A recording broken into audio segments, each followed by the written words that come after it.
नमस्कार. घाणीत राहायचं असेल तर कमळाला मतदान करा आणि नसेल राहायचं तर वंचितला साथ द्या.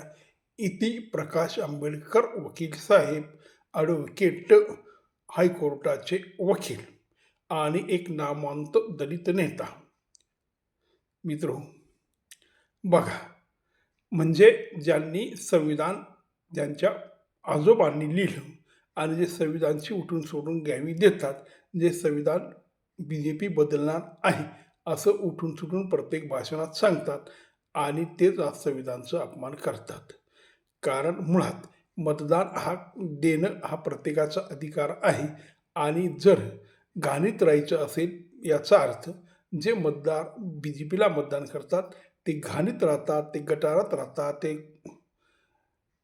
कशा पद्धतीने राहतात आणि जे चांगले राहतात, ज्यांना चांगलं राहायचं आहे त्यांनी मात्र वंचितला मतदान करायचं. म्हणजे हा सरळ सरळ मतदारांचा अपमान आहे.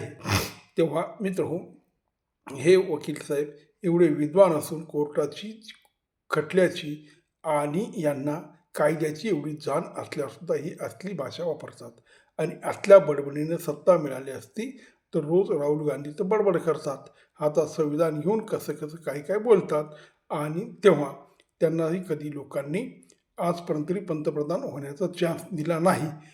तुम्हालाही कधी खासदार होण्याचा चान्स मिळणार नाही असं बेताल आणि बडबड बोलाल तर. नमस्कार.